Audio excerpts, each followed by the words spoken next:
বাবার fake birthday celebrate করলাম। Hey everybody, welcome to another new mini vlog. তো last Sunday without any destination, without any plan আমরা বেরিয়ে পড়েছিলাম ঘুরতে। কোথায় যাব, কি করব কিছু জানতাম না, জাস্ট জানতাম ঘুরতে যাব। বাড়ি থেকে বেরিয়ে দেখলাম সায়েন্স সিটিতে কলকাতা কমিক্স কার্নিভাল হচ্ছে, তো ভাবলাম ওখান থেকেই ঘুরে আসি। এখানে আমার দাদা দোকান দিয়েছিল, তো এটাও আরেকটা রিজন যাওয়ার। এটা দাদার বিজনেস কার্ড, তোমরা চাইলে ওকে কন্ট্যাক্ট করতে পারো। পাশের একটা দোকানে দেখি খুব সুন্দর সুন্দর পোস্টার্স পাওয়া যাচ্ছিলো, তা আমি আর বোন দুটো পোস্টারও কিনেছিলাম, একটা স্ট্রেঞ্জার থিংসের আর একটা ফ্রেন্ডসের। দেন চলে গেছিলাম আমরা ইন্টারন্যাশনাল ট্রেড ফেয়ারে। এখানে এত সুন্দর সুন্দর জিনিস পাওয়া যাচ্ছিলো, বাট আমরা গেছিলাম লাস্ট দিনে 28 ডিসেম্বর, তো খুব ভিড় ছিল, তাই সেরকম কিছু ভিডিও তুলতে পারিনি আমি। এত হেঁটে আমাদের সবার পা ব্যথা হয়ে গেছিলো, তো মাঝখানে আমরা একটু ম্যাসাজ চেয়ারে বসে রেস্টও নিয়ে নিয়েছিলাম। তারপর কিছু টুকটাক কিনে আমরা চলে গেছিলাম আইসক্রিম খেতে।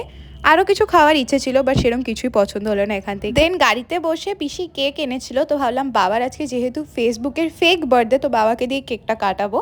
তারপর আমাদের একটু পিৎজার ক্রেভিং হচ্ছিলো, গেছিলাম আলডো ক্যাফেতে, ভাবলাম আজকে এখান থেকে পিৎজা খাবো।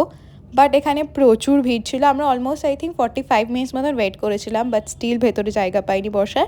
তাই চলে গেছিলাম CC1-এ, ভাবলাম এখানে ক্রাফট কফি থেকে খাবো। বাট এখানেও এত ভিড় ছিল, রাতও হয়ে যাচ্ছিলো, তাই শেষ পর্যন্ত আমরা পিৎজা হাটেই চলে যাই। তো এখান থেকে ঠান্ডা ঠান্ডা কোল্ড ড্রিঙ্কস, পিৎজা আর ব্রেড স্টিক্স খেয়ে লেক টাউনের লাইট আর উইয়ার্ড মেসি স্ট্যাচু দেখতে দেখতে আমরা বাড়ি চলে আসলাম। তো দ্যাটস ইট ফর টুডে, দেখা হবে নেক্সট মিনি ব্লগে।